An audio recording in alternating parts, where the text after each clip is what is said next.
Okay, we'll get going. Well, good afternoon, everyone. Thanks for coming. It's 3:33, and we'll call the Tuesday, October 27th FARGODOME Authority meeting to order.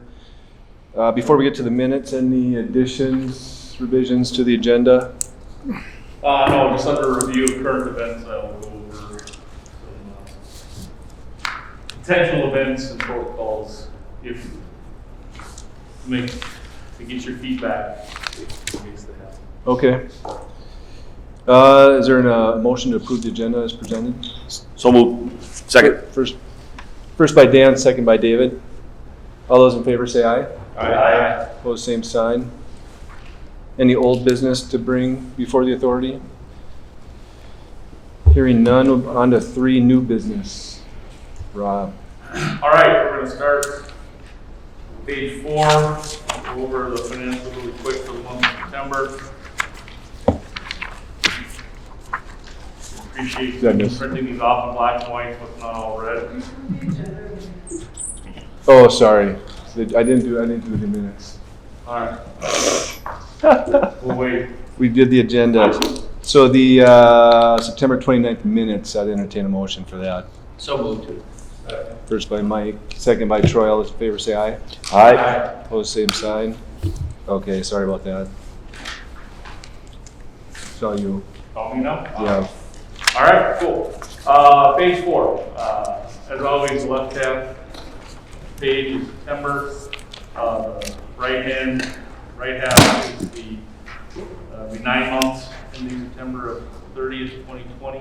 So for the month of September, we had a budget of 7 events, attendance of 51,000, and expenses of $375,000 for a net surplus budgeted of $86,700. So we'll just drop her down to, we were able to work to control expenses good again and keep them almost $85,000 below budget, expenses of $290,000. So we had a net deficit for the month of September of just about $205,000. You can see how that plays out. The concert would be the share postponement. That is the only concert that we are still waiting on a rescheduled date for. If you recall, Mercy Me has been scheduled to late April of 2021. Maroon 5 and Guns N' Roses are both in August of 2021. And I believe after the last meeting, it was that Elton John has been rescheduled to March 19th, 2022. And so we were still waiting on if that's the Saturday, it's not the common sale, I apologize. We are still working with Live Nation to find a date for Cher's postponement date. But the final date was scheduled to happen in September, so that ran through the budget there. And then NDSU with their 2 non-conference games, showing the deficits there. The NDSU Fall Career Fair was moved virtually. I did also receive word that their upcoming February Spring Career Fair of 2021 is also going virtual. So working through that, and then Lisbon Youth Football did not happen this year as well. On the other income side, we did receive $46,000 through the State of North Dakota Economic Resiliency Grant.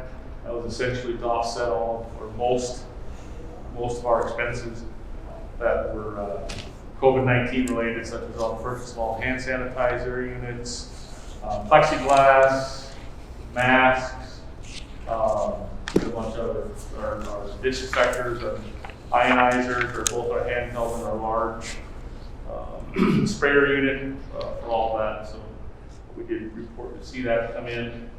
And then we did not do an accrual for any sweepover advertising revenue for the month of September. Other than that, on the operational side, labor with about $18,000 below budget. Obviously, with full-time hiring, the one position that remains open, pretty much no, very little non-event part-time labor. And also September, we do, as far as non-event, typically we have our full employee orientation annually. Did not have that this year. based on the lack of events. Operations about $32,000 below budget with the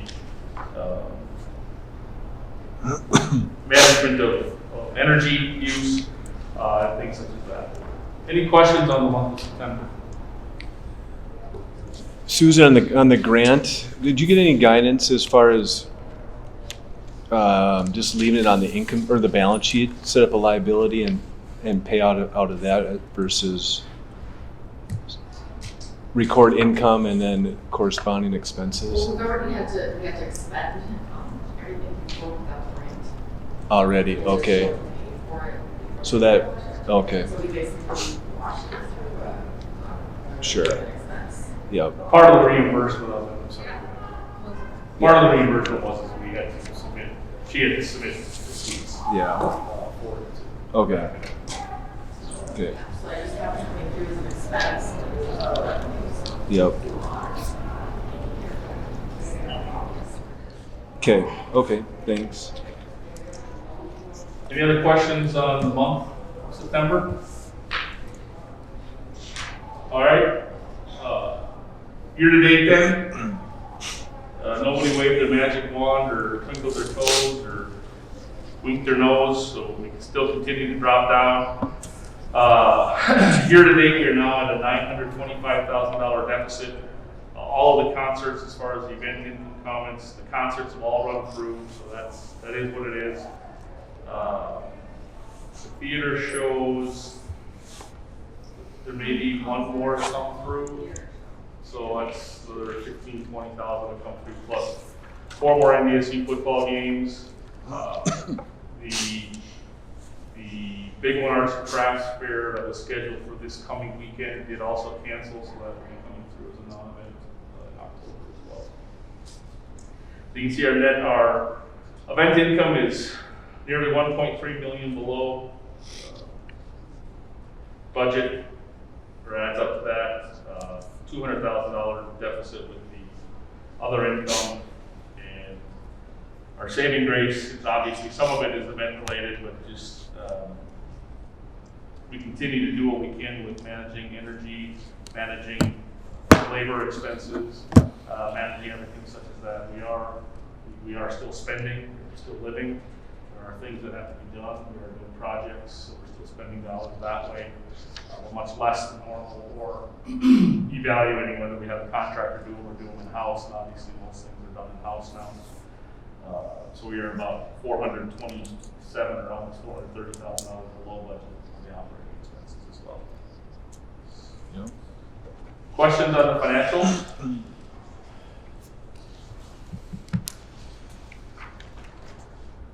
You want to, Rick? Remind you that it's going to get a lot worse before it gets any better. Rick, do you want to make a motion to approve? Excuse me? Do we need a motion to approve the financials? Okay. Move to approve the financials. Need a second? Second? Yeah. Second by Dave? So roll call on that, Troy, Yes. Rick, Yes. Dan, Yes. Nancy. Nancy, Nancy, a roll call to approve the financials? Sorry, I was on mute. Oh, okay, thank you. Blake. Yes. David. Yes. Yes. Okay, thanks. Just one other thing on the financial report. If you look in the back of the pack, page 13, you don't have to approve this one. Of note, since we said we wanted to kind of do a study, commented that you want to kind of look at the surplus every month. At the end of August, the net position had increased again, so about 46,000 or $46.4 million. So still healthy.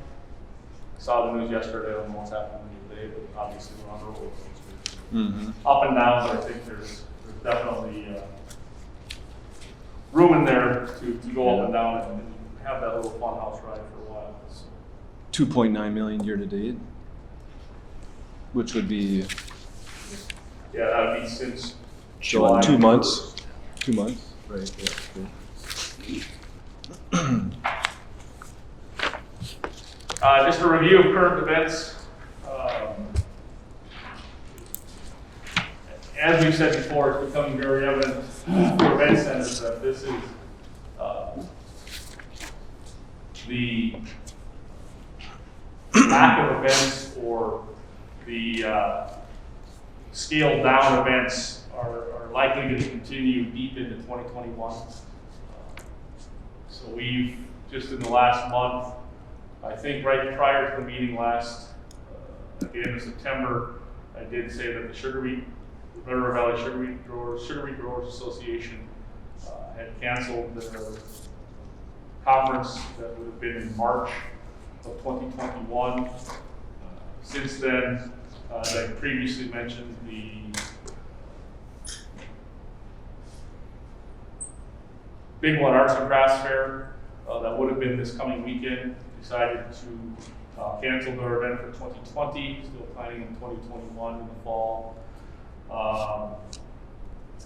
The Rumble on the Red high school wrestling tournament that's typically between Christmas and New Year's, or has been, will not be happening at that time. There are discussions about possibly having a youth tournament. However, given everything, I don't know, with that not being sanctioned by a high school, I don't know if that'll be moving forward or not. Still in discussion with that. Into January and February, as I mentioned earlier as well, the NDSU Career Development Center, they have decided that they are putting their spring career fair, understandably, into a virtual program again for February of 2021, they hope to return in fall of 2021 for their fall career fairs they have here. We've also got some large meeting room events through North Dakota NDSU Extension Services that have also usually happen annually in the January-February time period. Those are also going virtually this year, so those will not be happening. Still waiting on some other potential annual February events, but the likelihood of that, such as Monster Jam things, we're still in discussions with them, and also watching as things progress. What is still on the books and still in discussion, we still are currently scheduled to host Dakota Bowl, which would be the North Dakota High School Football Championships, coming up shortly here on Friday, November 13th. The North Dakota State High School Volleyball Championships, which would be coming up on Thursday through Saturday, November 19th to 21st, and possibly some Minnesota section football finals that's not worked out yet, but potentially, since they're at the Minnesota side, from what I've heard, it appears they will not be having a state tournament. Their season will end at the section finals with that, so I think trying to get back into the building, kind of our 2 normal days that we typically have at the beginning of November, we change to the end of November. A lot of discussions, obviously, with the changes in recommendations or guidance from the state level, but as I'm starting to learn in our conversations that we've had, or I've had with state health department officials or state tourism officials on large gatherings and things such as that, the North Dakota High School Activities Association kind of has, might possibly have allowances to discuss their own guidelines, and that aren't necessarily the same as the North Dakota Restart businesses with the business side. So what they are discussing, and I'd like to review with the board to get comments or concerns or questions, is what they're currently looking at would be limiting attendance for the Dakota Bowl to essentially 4 tickets per roster player, coach, manager, cheerleader, with a limit of 500 per participating team, so that would be 1,000 per game. All tickets would be, all tickets and money would be handled by the participating schools. So the schools would have a system in place, I believe, similar to what they are doing right now with some of their games, where the parents need to get the vouchers or tickets from the school. And at that time, the school would be collecting names and phone numbers and emails for any contact tracing that may have to take place. We would actually flip it to, it would actually be flipped to a reserved seating event for this year, using our ticketing system, Susan and Alex and Colleen in their ticket office have been working diligently over the last 5-6 weeks on a lot of different quote unquote distanced manifests, but for the Dakota Bowl in particular, 1,000 tickets per game. The building would be cleared in between games. It would be a reserve seat game. The FARGODOME would actually produce the tickets and send them to the semifinal locations so that the winning teams would be handed their tickets. The they would be set up in 4 ticket pods, spread out amongst 5 or 6 sections, the middle sections on the east and west sides.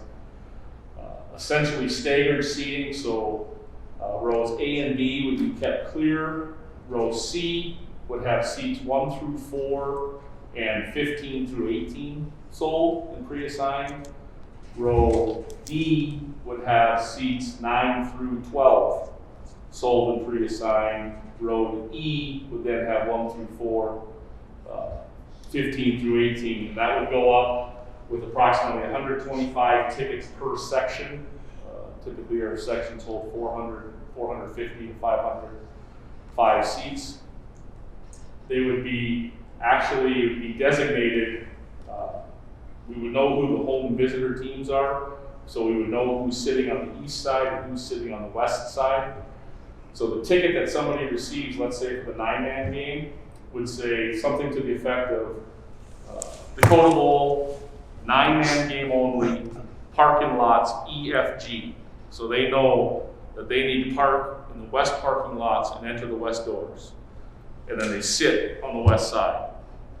The other opposing team for that would receive the tickets that say park in, Dakota Bowl 9-man game only, park in parking lots B and C. So they would know to park on the east side. They would enter the east doors and sit on the east side. At the conclusion of the game, those sitting on the east side would be ushered out the north concourse doors so that they could go around to the east parking lots to get into their vehicles. Those sitting on the west side would be escorted or ushered out the south end of the building so they can walk around the west side. They're going to have their plan that's discussing, things are still being worked out, is there's going to be about an hour in between each game. So we would clear the building and then approximately 30 minutes prior to kickoff, reopen the doors for the next game. Same scenario as the first game, with the exception that if row C in that first game was seats 1 to 4 and 15 to 18, and row D was 9 through 12. Row C would then be seats 9 through 12, row D. So they're sitting in different seats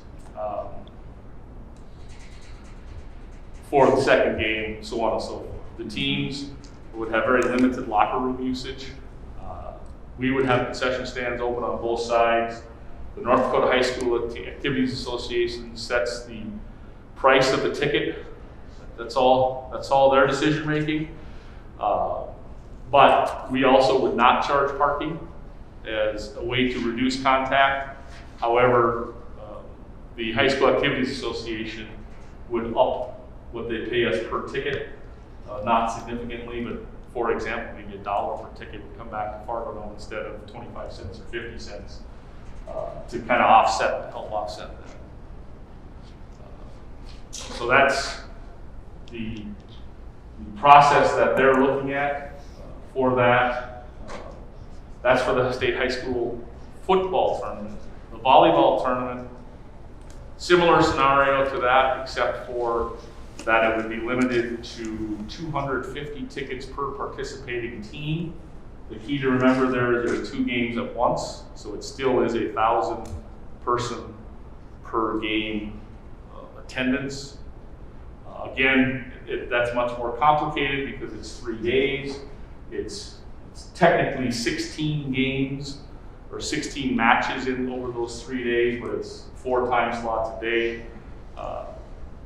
The ticket office, Susan and the ticket office are working through that scenario to kind of make it as little confusing as possible, but we're losing that battle, but they're doing a great job on it. To be moving forward there. In measuring out, looking at the concourse, taking the concourse corners and the lengths of the concourse, it's approximately 45,500 square feet.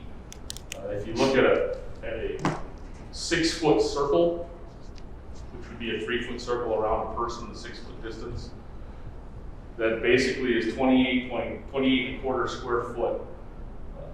Taking those numbers out, that would allow, technically speaking, on the 6-foot distancing, about 1,650 capacity. So at the 1,000, we're below that. Each of our seating sections, some really reluctant, overweight, no-haired person took a tape measure, walked all the way up the stands 5 or 6 times to get measurements. But just taking the flat square footage of that of a 31 by 114 feet, it's around 3,500 square foot. Dividing that again by the 28 feet, you run right into that 125 number, ironically, for that. The 125 that we distribute doesn't actually go all the way up because that 28 is one person. Don't forget that these are pods of 4 who are either families or co-working and things such as that. So personally, there's a comfort level there that 1,000 people in a building of this size can distance when those attending realize the significance of them even being able to be in the building should this move forward and watch their child play their football game or volleyball game. So we would expect them to follow the guidance. Obviously, masks would be required. Our staff would be in masks, gloves available, food and beverage, all the above, face shields as we move the NBC. Questions, comments, concerns from the authority. These are all still being vetted, worked through, but I think it's important you as the governing body of the building, you're aware of it and can yay or nay or concerns or anything such as that. Rick? Thanks. I've got a number of questions, Rob. When is the Dakota Bowl? What? Friday, November 13th. Okay. How many games do they play 4. in one day? Yes. Right. There's no parking fees, so we're not making any money there. Concessions open, but limited. Very. Not making any money there. And we get something off the tickets, not much at all, right? And we get our $3,000 bill. Okay. And what does it cost us to run it for a day? I mean, you got to turn the heat up, you got all that for everything going, you got the fans, you got ventilation, you got all this stuff going. What does it cost us to do this for a day? I'm just curious. What are we giving away? I mean, which is what we're doing. We would essentially break even because we'll charge the labor, and so that covers our labor cost for a part-time staff. You know, as far as operating the building, it'd be less than $3,000, but it's not. It is by no means the typical $40,000 to $45,000 to $60,000. Right. I mean, I knew it was pretty limited. They're a partner of ours. They've been here for 23 years. It gives us potentially gives us the opportunity to do events. To have it in there so it's in one location, so it can be televised. The WDUI do their advertising for their TV rights contract to get it out. So it'd be very similar to what the Minnesota Vikings, a few of the NFL teams are doing now that are allowing 250, 500. It's by no means what the Ohio teams or Texas teams or Florida teams are doing by allowing 20 to 30% of the capacity. And then off that topic, unless somebody else talk, is on the Bison games, have you heard anything more on where we're at with Bison games? And what I'm getting at is we're keeping the dome running full blast. for a couple things here and a couple things there. And if the Bison games, if the spring season fails to, to show up, do we have a plan for that? Because then we've got nothing for 5 months. That's a bigger question, but you're talking about all this, and we get Dakota Bowl, we get a couple thousand people and whatever. So I'm just curious if you don't have to answer this now. I'm just thinking maybe for next meeting, we might know more. But thought we have a different kind of plan versus we're going to open the. Sounds terrible. We're going to open the dome for 500 attendees at a Bison game. It's probably more than our decision because it's a city-run deal, and are we going to do something like that? But that's different. I just wanted to know for sure on the Dakota Bowl stuff. It's basically a community service at that point. To a certain degree, and there is a segment of the population that I tend to agree with at times and disagree with at other times. But this is a publicly owned, publicly operated. I've never known, other than the FARGODOME, I don't know many governments that operate their things at a profit. And this year is running to be true that operating like this. Okay. I don't have a good answer for it. I mean, the true answer is we would continue to minimize expenses as much as possible. I have not been told differently in the staffing plan. There's been discussions, but the decision, I agree, like rightfully so, is to let people stay employed. So that's kind of. Okay. Thanks. Any other comments on the numbers, or, I mean, that's 5% capacity, right? 1,000, 5-6%. It's pretty low. Pretty low. But I think,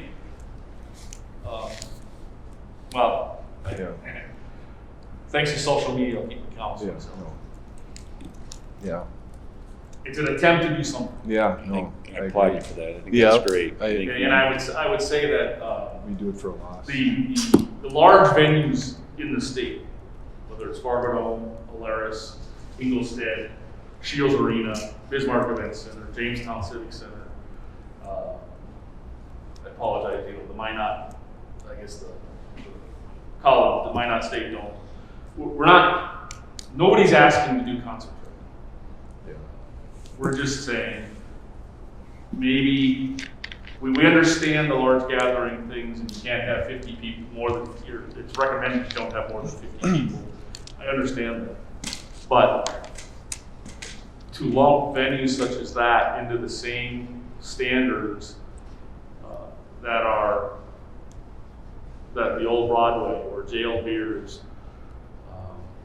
or Buffalo Wild Wings is asked to follow, and we have hundreds of thousands of square feet, hundreds of thousands of cubic volume to our buildings. We understand that it is, we are where we are, and we definitely need to limit capacities.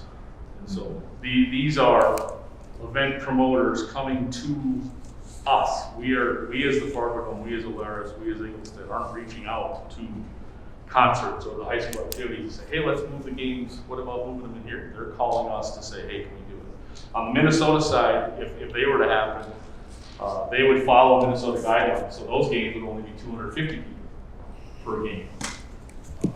Basically 125 per team, same kind of voucher system. But because of that, with an 18,000, 19,000 square foot lobby, we likely wouldn't do entries on both sides, but we would split the lobby in half. That still brings 9,000 square feet for those 125 people to walk through, sign in, and get their tickets. Again, this is more so, if you as the board say, you know what, we're not comfortable doing events, then it's my job to go back to those event planners and say, I'm sorry, we're told you shouldn't be doing those events. But you've got schools in session, you've got other things going on. And you've got a good plan, and good protocol in place to accommodate It's few these people, events, it is so- more than 50 people, and I know that will anger some people, and I can respect that, but the mask requirements are there, everything's there. I don't think anybody's advocating for shutting down businesses completely. But these were previously scheduled events. I think it's good. I do too. Yeah. Need anything else in that, Rob? I don't think so. Okay. I will tell you that your feedback or your comments will be shared with, as we have further discussions with the mayor's office, with local health authorities, state health authorities, governor offices, representatives, North Dakota High School Activities Association, Minnesota High School League, officials, all those sorts of things. Yeah. It's been interesting. Yeah. It's been a lot of work. I think those from the Ralph and Shields and Polaris and Bismarck will all agree that there's been a lot of work on not doing any events. Probably as much as doing an event. Yeah. So when people ask us, what is it you do on a daily basis now, we kind of look at them blankly and, well, really? We don't know. I don't know if I'd be able to explain it to you if I had to. But we're trying. We're trying, and we're also trying to respect everything that's going on, and make sure to point out that it is just the family of that student athlete who's coming to the event. They're mostly just the family of that, and they have to make a personal decision on their own whether they're sick or they have somebody in their family that they should not be. That does go back to kind of the personal responsibility. It's just nice for the seniors, parents, grandparents get to go watch those. Well, I think Last that the games grandparents are really probably based on everything and everything that's out there. They should be tuning into WDA watching it on TV. Yeah. Okay. That's their decision. Any questions on that? Well, that was fun. Other updates, we're working through that. Excuse me. Project updates. They continue to work on the dressing rooms, catering area. Like everything in today's world, I just want 2020 over because every day kicks you in the head some other way. So there's delays on product, things such as that. That's still hopefully going to be done late November, mid-December for usable by then. The Astroturf is here working on the football turf. They have a very solid plan in place. It's just now making sure that it works. They're confident in the plan. We're confident in the plan. But like everything this year, as soon as you're moving forward with that plan, some other gremlin jumps up and kicks you in the head. And you got those adjustments. Continue to work through that. The plan, in talking with Astroturf, this is a solid plan to do it. It would get us more years, but 2022, probably the summer, that we'll be looking to put in all new turf system. That would make it about 10 years old. Well, I think 11 seasons, 10 years, from 2012 to 2022. So we'll look for more information as we plan out the capital budget for 2022, which depressingly enough is less than 6 months away. Yeah, it's go fast. Financial wise, with these other event limitations, I know we talked at last month's meeting, basically about 65%, about 65% refund rebate versus the force majeure language. I have heard from a couple of suite holders, thank you very much to them, who said, you know what, you guys did a good job, so keep it. But with these additional changes, that might go up and down a little bit, or up a little bit, since that was kind of figured on some of these events happening more attendance. But as this lovely situation progresses, I don't think there's an end in sight for venues such as us. Other questions? If not, that would conclude my report. Okay. Well, we'll get through this. I mean, thank goodness we have the permanent fund, and prior boards and board members before that have managed the finances in the fund. If we lose $1.5 million this year and another whatever next year, I think the concerts will be lined up eventually when we get through this. And You know, right now, Probably what have we're, no hearing, open- what we're hearing a lot, or what I'm hearing a lot of is, of course, large concerts. There is probably summer, try to do most things outside, and then coming through in the fall. you know, That's kind of how our schedule's lined up right now. Yeah. I think all entities would agree, whether it's health authorities, city officials, building management teams, for venues such as us. There's some work to be done on just furthering the discussions on what's the right path forward for the next yeah. several months forward. I don't think anybody ever expected to just shut facilities like this down completely. Right. We don't have $1 billion in our pockets like some facilities do. We have tenants that are prime tenants that need revenue generation. Right. Okay, any other comments? Item B, committee reports. Building and Finance did not meet last week and probably scheduled not to meet in December as well. Well, actually, that brings up, I guess I had one more thing, and I forgot all about it, so you said that. We will likely meet in November, but if you recall, December schedule is usually altered because we do the FARGODOME Authority Holiday Social. Probably not the most appropriate thing to do this year. So unless there's extreme objection from the 7 of you, I already kind of told Amanda we weren't doing it. So that'll could alter our meeting schedule some for this year and put us back to going to the last Tuesday of the month if you want. That is after Christmas, so maybe we can change the December one, but it's not going to be a whole lot to discuss, but I would think we would at least right now plan on the November Finance Building Committee meeting, having more conversations. There'll be food and beverages. All departments continue to work on a lot of projects, but food and beverage, we're looking at just how do we, when we do come back, how do we make it better? So we're looking at some equipment purchases, things such as that. Take some shuffling of the capital budget. We did reject all bids on the point of sale system. We discussed a few months back and we're rebidding some discrepancies and changes that we need to do on the RFP side and the evaluation side. So that'll be coming up. You essentially already reallocated those dollars for that project. I at this time not looking to increase that budget. We may have to come back and on selected vendor.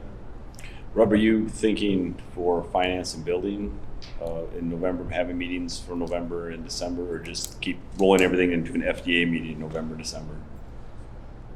I think I'd like to, personally, I'd like to have a meeting in the finance building. Okay. Given the situation, we're still under that threshold. Sure. If we could set up part of it virtually, if people want to do part of it virtually, I'd have to follow up with the city. I don't know how they're able to keep it public, you know. Yeah. No, you don't need to elaborate. I was just wondering if. But I think it's important. There's not that many other members that of those committees that come in other than the 7, but because of who those members are, such as the city finance director, the city administrator, potential city commissioner, if somebody like Rick has conversations or questions, I think those are important people to have, some of those that could have better answers than I. As I report to the city administrator. Mm-hmm. That's fair enough.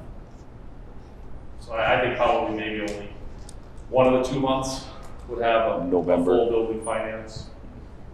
But we like to try to do, I think we have to have the authority meeting in some form, because I do believe there needs to, by the bylaw state, that the financials have to be looked at by one body at least. I'm thinking it would be good to squeeze in the November finance and building committees, because December just gets Right. too busy regardless. Yep. So if we could do it in November at least. That's my hope, is we would probably go,